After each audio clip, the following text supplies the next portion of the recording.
What happens when the FBI director can't answer simple questions about transparency, or ignores red flags about a nominee who praised a Nazi sympathizer? This isn't about politics anymore, it's about principle. Grace Meng just confronted FBI Director Kash Patel head-on, and his answers revealed something far deeper than bureaucratic confusion. They exposed a system that's turning a blind eye to hate, corruption, and the slow death of accountability. Let's break down what really happened and why this moment should alarm every American who still believes in justice. Director Patel, since 2022, the executive branch has been legally required to operate and maintain a publicly available system to which apportionments are posted.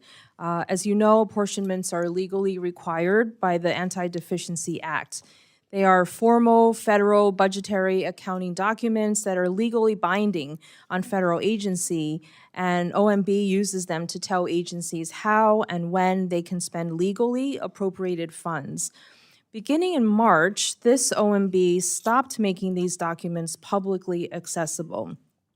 You stated in your confirmation hearing before the Senate Judiciary Committee that you want to work to get public trust in the FBI back. It would seem to me that transparency and public reporting about where and how the Bureau is spending money would help in earning back public trust.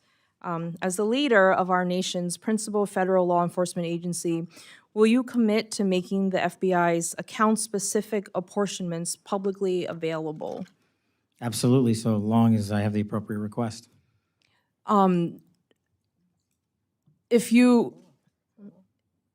The law requires that all the information be posted publicly.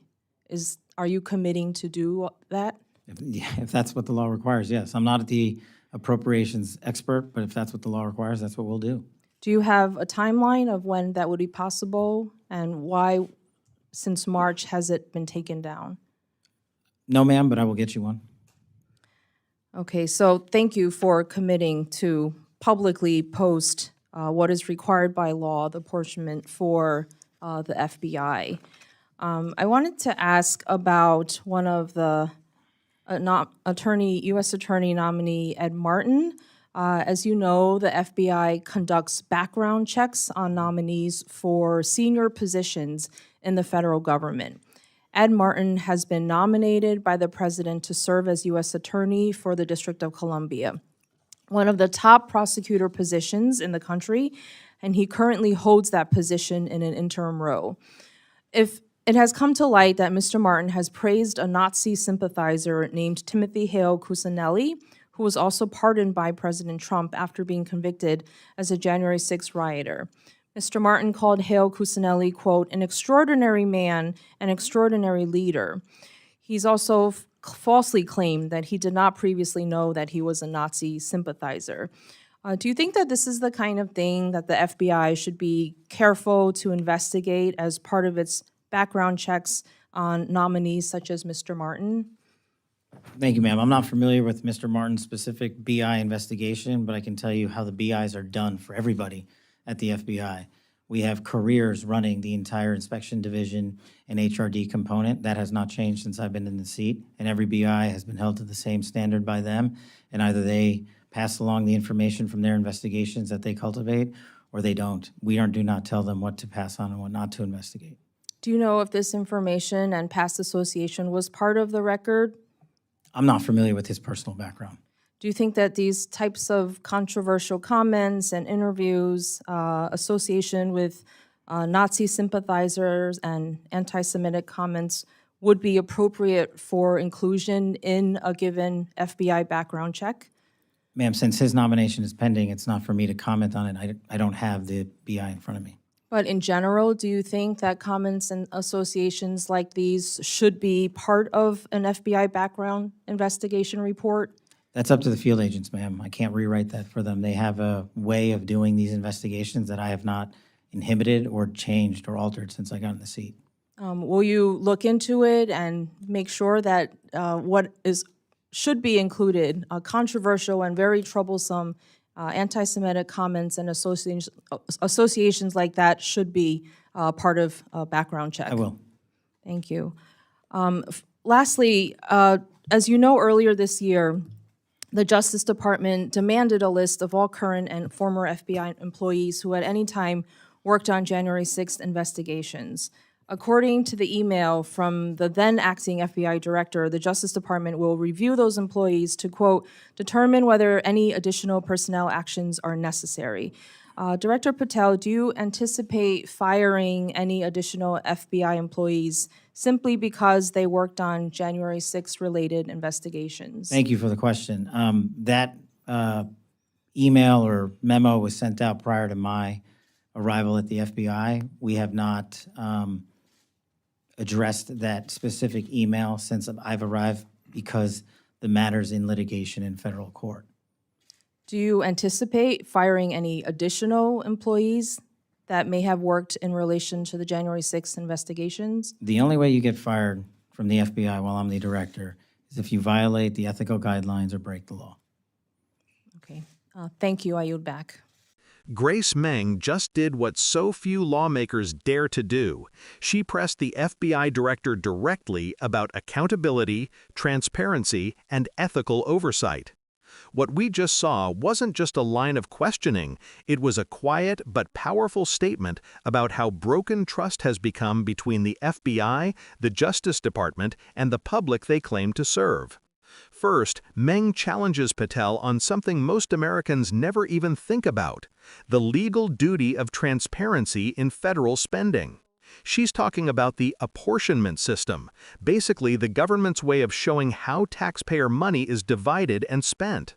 When those documents suddenly stopped being made public, it raised a red flag. Because once transparency disappears, accountability follows right behind it. Patel's answers were vague, promising compliance if the law requires it, but that's exactly the problem. The public shouldn't have to beg for transparency that's already written into law. Meng's line of questioning exposed how often government agencies hide behind bureaucratic language instead of standing on the principles of open governance. Then Meng turned to the bombshell, the FBI's background check on Ed Martin, a Trump-appointed U.S. attorney nominee who allegedly praised a Nazi sympathizer. That's not a small oversight. That's a seismic lapse in judgment if true. Because when someone being considered for one of the most powerful prosecutorial positions in the country can publicly call a man like Timothy Hale Cusinelli, a man who wore a Hitler mustache and spread open anti-Semitic hate, an extraordinary leader, that should immediately set off alarm bells. Meng's question was simple: does the FBI's background check include this kind of information? And Patel's answer? A deflection. He said, that's up to the field agents. No ownership, no reassurance, no sense of moral urgency. But here's the truth. Leadership means taking responsibility, not hiding behind process. This moment matters because it goes to the heart of what the FBI is supposed to represent. When you have an agency trusted to vet, investigate, and enforce the law, yet it sidesteps moral clarity when it comes to hate and extremism, it shakes the foundation of public confidence. Grace Meng's questioning also reminds us of the dangerous normalization of extremism. When those who once marched under Nazi symbols are being pardoned, praised, or promoted, the line between patriotism and radicalism becomes dangerously blurred.